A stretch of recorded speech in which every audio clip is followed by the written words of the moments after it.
bad trip ka? Di ba dapat nagsiselebrate tayo kasi successful yung plan natin?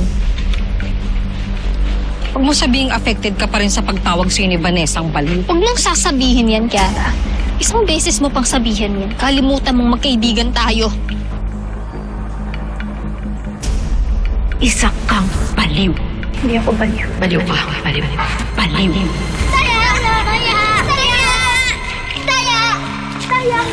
Taya ka!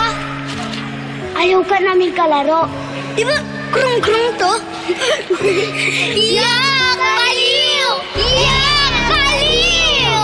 Baliw! Baliw! Baliw! Ay, ano sinasabi mo baliw ako? Hindi ako baliw! Hindi ako baliw! Ano sinasabi mo baliw ako? Ay! Hindi ka titigil? Halika nga rito! Halika rito! Ay, nak nam... Halika rito!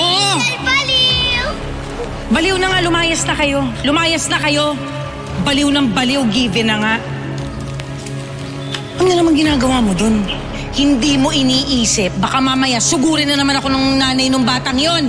Nay, bakit ako sinasaktan nyo? Sila ang nauna. Eh, ano ngayon? Huwag nila akong baliw. Eh, totoo namang baliw ka kasi. Na-obvious ka lang. Kaya nga naisip ko eh. Alam mo dapat sa'yo, dalin dun sa center, dun ka nababagay kasi luka-luka ka. Baliw ka. Ayoko, Nay! Wala akong sakit! Hindi ako baliw! Sinasabi ko sa'yo, baliw ka. Okay, naintindihan mo, baliw ka. Kaya dadali na kita sa center, dun ka bagay. Dun ka bagay. Ayoko, Nay!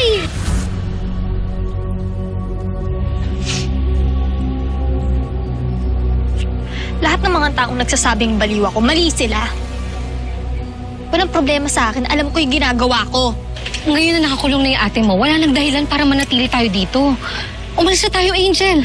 Dating gawi. Magsimula tayo sa malayo. Hindi. Hindi pa sapat na nakakulong lang yung ate ko. Kulang pang kabayaran yan sa pagtalikod niya sa akin. Dadagdagan ko pa yung pagdurusan niya. Habang nakakulong siya at wala siyang magawa, aagawin ko yung buhay niya. Aangkinin ko yung pinaka-importanting bagay sa buhay niya. Ang pamilya niya. At sisiguraduhin ko na wala na siyang babalikan kapag nakalaya na siya.